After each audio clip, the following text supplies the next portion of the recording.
What are we doing here? And where are we gonna go? It's like we just woke up one morning and then it's welcome to the show. Don't ask any questions, just go with the flow. Make as much money as you can and try your best not to get broke. Copy everything you see on the TV, from the hairstyles to the clothes, and don't think too often, just do exactly as you're told. And if you ever get confused, then just turn towards the alcohol. You'll still hear your thoughts, then just turn up the radio as you learn to live a lifestyle of drugs, sex, and rock and roll. But in all honesty, I just need to know, is there more to the cycle than growing and getting old? Living and dying just to leave behind a happy home and a whole lot of property that somebody else is going to own.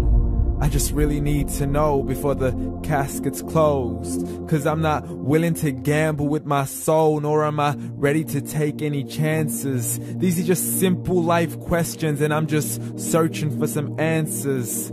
Like, what are we doing here? And what is our purpose? How did we get here, and who made us so perfect? And what happens once we go, or is this world all really worth it?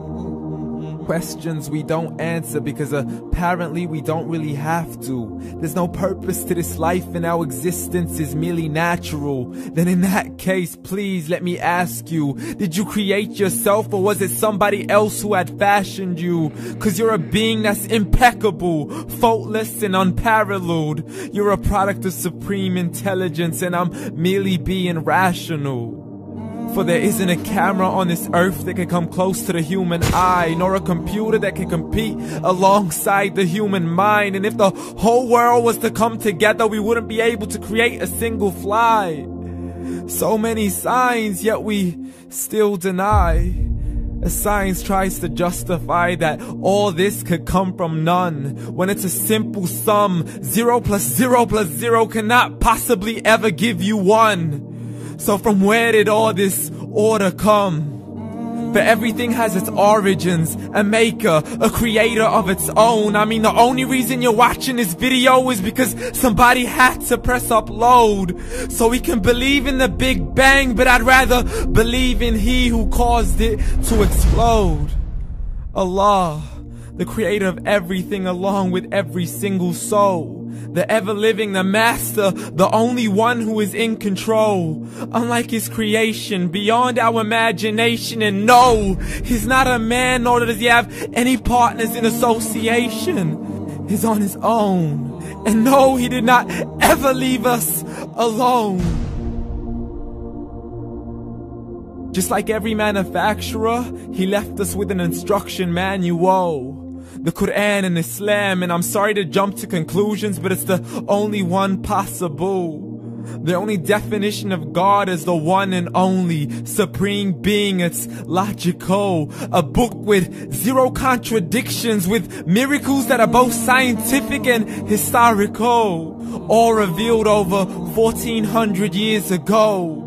Like the detailed description of the human embryo. The descriptions of the human embryo in the Quran cannot be based on scientific knowledge in the 7th century. To the mountains as pegs holding firm the earth below, and the 2 seas that don't mix in a complete separate flow. To the planets in orbit, alternating night and day as they stay in flow. The expansion of the universe and the creation of everything from H2O. To the stories of the past and the preservation of Pharaoh. To identifying the lowest point in the land where Persia defeated Rome. The gushing fluid that created man in the glands between the ribs and the backbone. And not a word has changed, it's still the same. So please explain how all this was known over 1400 years ago. To a man who couldn't read or write, as he would recite whatever the angels spoke. And if you still don't believe, please try to come up with something that's even close. But you can't, so we took God as a mockery and his messengers as a joke. Muhammad could not read or write. How's somebody who can't read or write gonna start a religion? Dismiss his scriptures as legends and tales of the ancient folk, as we live life according to our whims, desires, and hopes. saying this life is the only home we will ever know. We will live then die, then simply turn to bones. YOLO! Correction, after the grass dies, the rain arrives and it regrows, and Allah promises to do the same thing to your very soul and bring you back from your very fingertips to your toes, as the all-seeing supreme being watches us so close, and we are surely being tested in our wealth, our health, and our self, and everything that we've been blessed with. So believe, for we will surely be resurrected and be brought back to our Lord and account for every single deed, as He hands us our books and orders us to read. From the bad to the good and everything in between. You yourself are sufficient for your own accountability, so don't be mad at me. You are the one who thought He wouldn't come back to me. I gave you a whole life long to search after me, but you were busy in all that which was temporary. So read, and glad tidings to all those who believed. And if you disbelieve, read. And don't let that day be the first day you find out what your life really means. Read.